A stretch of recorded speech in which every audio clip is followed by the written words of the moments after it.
શ્રી ગણેશાય નમઃ. મિત્રો, આપ જોઈ રહ્યા છો આપણી યુટ્યુબ ચેનલ આશીર્વાદમાં આપ સૌનું સ્વાગત છે. આજે માક્ષર માસની કૃષ્ણ પક્ષની ત્રયોદશી છે, જેને મંગળ પ્રદોષ વ્રત છે. મંગળવારનો દિવસ સર્વ વિઘ્નો અને દુઃખોનો નાશ કરે છે. આ વ્રત કરનારે ઘઉંની ઘૂઘરી અને ગોળનું ભોજન દિવસમાં એક જ વખત કરવું અને હનુમાનજીને લાલ ફૂલ ચડાવવા, પોતે પણ લાલ વસ્ત્ર ધારણ કરવા. આ વ્રત કરવાથી મનુષ્યના સઘળા પાપ, રોગ, શોક અને દુઃખનો નાશ થાય છે. તો આજે આપણે આ વિડીયોમાં સાંભળીશું મંગળ પ્રદોષ વ્રતની વિધિ, પૂજા વિધિ, મહાત્મ્ય તથા વ્રત કથા વિશે આજે આપણે આ વિડીયોમાં સાંભળીશું. જો આપને મારો વિડીયો પસંદ આવે તો લાઈક કરજો, શેર કરજો અને પહેલીવાર જો આ વિડીયો આ ચેનલમાં જોઈ રહ્યા હોય તો સબસ્ક્રાઈબ કરજો, જેથી મારા નવા વિડીયોની માહિતી તુરંત આપ સુધી પહોંચે. ઓમ ત્રંબકમ યજામહે સુગંધિમ પુષ્ટિવર્ધનમ ઉર્વારુકમિવ બંધનાન મૃત્યુ મોક્ષીય મામૃતાત. પ્રદોષ વ્રત કરવાવાળો મનુષ્ય સર્વ પ્રકારે સુખી બને છે, તેના તમામ પાપો નાશ પામે છે. આ વ્રત જો વિધવા સ્ત્રી કરે તો તેના આ જન્મના અને ગયા જન્મના પાપો નાશ પામે અને હવે પછીના બીજા જન્મમાં તે અખંડ સૌભાગ્યવતી રહે છે. સોહાગણ સ્ત્રીનો ચૂડી ચાંદલો અખંડ રહે છે અને ધન તથા ધાન્યના ભંડારો તેના ઘર ભરેલા રહે છે. કુંવારી કન્યા પણ જો આ વ્રત કરે તો તેને ઈચ્છિત વર અને ઘર બંને સારા મળે છે. વ્રત કરનાર જે મનોકામનાથી આ વ્રત કરે છે તેની મનોકામના ભગવાન શંકર પાર્વતીજી અચૂક સંપૂર્ણ પૂરી કરે છે. ત્રયોદશી પ્રદોષ વ્રત કરવાવાળાને ગાયના દાન જેટલું જ પુણ્ય પ્રાપ્ત થાય છે. આ વ્રત જે ભાવિ સંપૂર્ણ વિધિ વિધાન અને તન મન ધનથી કરે તો તેના સઘળા દુઃખ અને દારિદ્ર્ય દૂર થાય અને મોક્ષ જેવા પરમ પદને પામે છે. બ્રહ્મ મુહૂર્તમાં ઉઠીને નિત્ય કર્મોથી પરવારીને ભગવાન શંકર અને પાર્વતીજીનું સ્મરણ કરવું. સાયંકાળ સૂર્યાસ્તથી 1 કલાક પહેલાં સ્નાનાદિ કર્મોથી પરવારીને શ્વેત વસ્ત્ર ધારણ કરવું. પૂજાની જગ્યાને સ્વચ્છ જળથી અને ગાયના છાણાથી લીપીને રંગીન કપડાથી મંડપને સુશોભિત કરીને 5 રંગોનું મિશ્રણ કરીને કમળની આકૃતિ કરીને દર્ભાસન ઉપર ઉત્તર દિશા તરફ મણી મુખ રાખીને ભગવાન શંકરની સ્થાપના કરી તેનું પૂજન કરવું. ઓમ નમઃ શિવાય. આ પંચાક્ષર મંત્રના જાપ કરતા જળ ચડાવવું અને ઋતુફૂળ અર્પણ કરવું. જળ ચડાવતા ખાસ ધ્યાન રાખવું કે જલધારા તૂટે નહીં. આ પ્રકારના જપ લયબદ્ધ હોવા જોઈએ. જળ ચડાવતી વખતે જો આંખો ખુલ્લી હોય તો દ્રષ્ટિ જળધારા પર સ્થિર રાખવી. મંત્રોચ્ચારમાં ગુંજન કરવું, અર્થાત મંત્ર જો હોઠ, કંઠ અને નાભી પ્રદેશથી સંવિષ્ટ ઉઠે તો તે ઓર પ્રભાવક રહેશે. પ્રદોષ વ્રતની વ્રત વિધિ. સંધ્યાકાળ પછીનો સમય અને રાત્રિ આરંભ થતાં પહેલાંનો જે સમય હોય તેને પ્રદોષ રજની મુખમ અનુસાર પ્રદોષ કહેવામાં આવે છે. ભગવાન નરસિંહે જે સમયે હરણ્યકશિપનો વધ સંહાર કર્યો હતો તે સમય એટલે પ્રદોષ. પ્રદોષનું વ્રત કરનારે આ સમયે જ ભગવાન શંકરનું અને મા પાર્વતીનું પૂજા અર્ચન કરવું જોઈએ.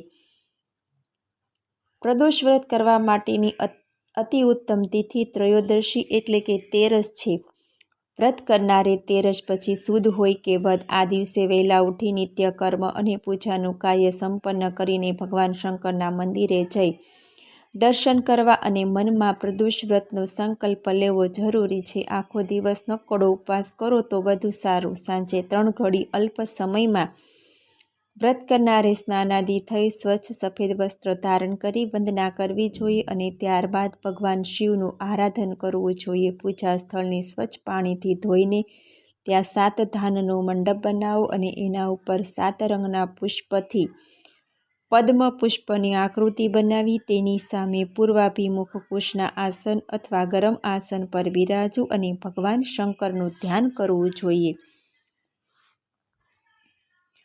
વંદે દેવ ઉમાપતિ સુરગુરમ વંદે જગત કારણમ વંદે પન્નગભૂષણમ મુક્તરમ વંદે પશુનાપતિ વંદે સૂર્યક્ષશાકવહિનમ નયનમ વંદે મુક્તમ તુ પ્રિયમ વંદે ભક્ત શ્રેયમ ચ વરદંશી વંદે દેવ શિવશંકરમ.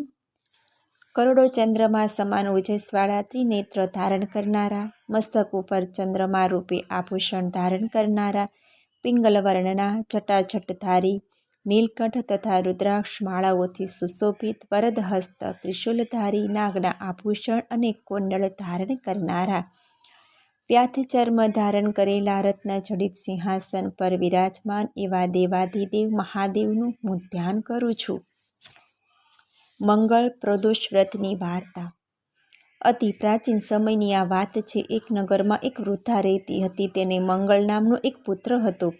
વૃદ્ધાને હનુમાનજી ઉપર અતિશય શ્રદ્ધા હતી. તે દરેક મંગળવારે હનુમાનજીનું વ્રત રાખી અને યથાવિધિ તેનો ભોગ ચડાવતી હતી. ઉપરાંત મંગળવારે નહીં તો ઘરને લીપતી હતી કે ને તે માટી ખોદતી હતી.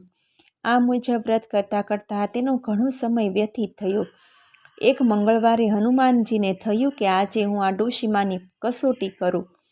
હનુમાનજી સાધુનું સ્વરૂપ લઈ ડોશીના દ્વાર પર આવી બોલ્યા. તેના દરવાજા આવી કહ્યું કે છે કોઈ હનુમાન ભક્ત જે મારી ઈચ્છા પૂર્ણ કરે?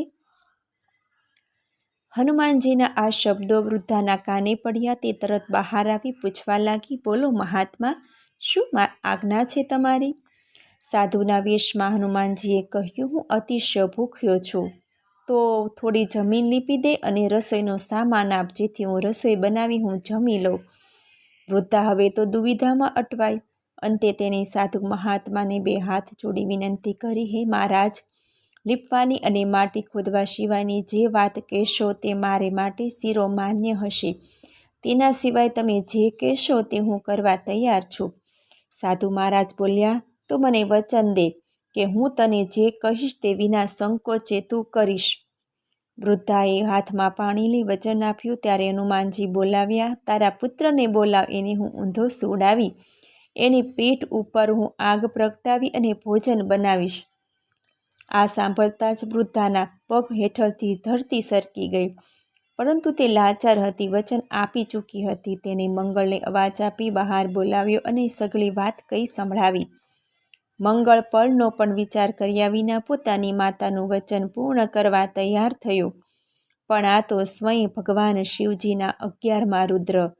તે કોઈથી ગાજ્યા જાય તો ખલાસ, આ ધરા નાશવંત થાય. હનુમાનજીએ વધુ આકરી કસોટી કરવા કહ્યું, તારા હાથે જ તેને તો ઊંધો સુવડાવી એની પીઠ પર આગ પ્રગટાવ.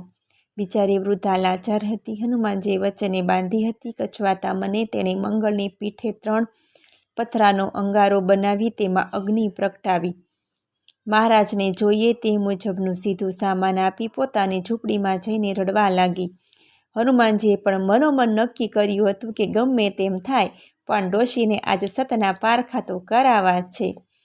ભોજન તૈયાર થતાં જ હનુમાનજીએ અવાજ કર્યો, ઓ માય, બહાર આવ્યો, જુઓ ભોજન તૈયાર છે. બહાર આવીને તારા દેવને તું ભોગ ચડાવ, જેથી હું જમીને રવાના થાઉં. ડોશી કચવાતા મને બહાર આવી. તરત હનુમાનજી બોલ્યા, માય, તું એકદમ સ્વાર્થી છે. તું એકલી જ ભોગ ચડાવીશ અને પ્રસાદ લઈશ? બોલાવ તારા દીકરાને, તેને પણ પ્રસાદ આપ. ડોશીમાં ધીરજનો બંધ હવે તૂટ્યો. ચોધા રસોએ રડતા બોલી, મહારાજ, ક્યાંથી બોલાવું મારા દીકરાને? એ તો રાખનો ઢગલો થઈને તમારી સમક્ષ પડ્યો છે. ત્યારે હનુમાનજી હાસ્ય સહિત બોલ્યા, માય, હનુમાનજી પર વિશ્વાસ રાખ, તારું કલ્યાણ જ થશે. હવે ડોશી ભાન ભૂલી ગઈ. તેણે અવાજ આપ્યો કે મંગળ બેટા, બહાર આવો. મંગળ હસતો હસતો બહાર આવ્યો. આ જોઈ ડોશી તો અવાક બની ગઈ. હવે ડોશીના જ્ઞાનચક્ષુ ખુલી ગયા હતા. દોડીને તે હનુમાનજીના ચરણમાં પડી ગઈ અને રડતા અવાજે બોલી, હે દેવ, તમે તમારા અસલ સ્વરૂપમાં દર્શન આપો. ડોશીની વિનંતી સાંભળી હનુમાનજી પોતાના અસલ સ્વરૂપમાં આવી ગયા. ડોશીને ઊભી કરી આશીર્વાદ આપ્યા અને કહ્યું, હું તમારી પરમ ભક્તિથી અતિ પ્રસન્ન થયું છું. તને વરદાન આપવા માંગુ છું. તું અને તારો દીકરો મંગળ જીવશો ત્યાં સુધી તમને કોઈ વાતની કમી નહીં રહે અને મૃત્યુ પછી તમે બંને મોક્ષને પ્રાપ્ત કરશો. આમ કહી હનુમાનજી અલોપ થઈ ગયા. ઓમ નમઃ શિવાય, ઓમ નમઃ શિવાય, ઓમ નમઃ શિવાય, ઓમ નમઃ શિવાય, ઓમ નમઃ શિવાય, ઓમ નમઃ શિવાય. ઓમ ત્રંબકમ યજામહે સુગંધિમ પુષ્ટિવર્ધનમ ઉર્વારુકમેવ બંધનાન મૃત્યુમોક્ષયમામૃતાत्. મૃત્યુંજય મહાદેવ ત્રાહિ મામ શરણાગતમ જન્મ મૃત્યુ જરાવ્યાધિ પીડિતમ કર્મ બંધનમ. બોલો ઉમાપતિ મહાદેવની જય. મને સાંભળવા બદલ ધન્યવાદ. જો આપને મારો વિડીયો પસંદ આવે તો લાઈક કરજો, શેર કરજો અને પહેલીવાર જો આ વિડીયો આ ચેનલમાં જોઈ રહ્યા હોય તો સબસ્ક્રાઈબ કરજો, જેથી મારા નવા વિડીયોની માહિતી તુરંત આપ સુધી પહોંચે. ધન્યવાદ. જય શ્રી કૃષ્ણ.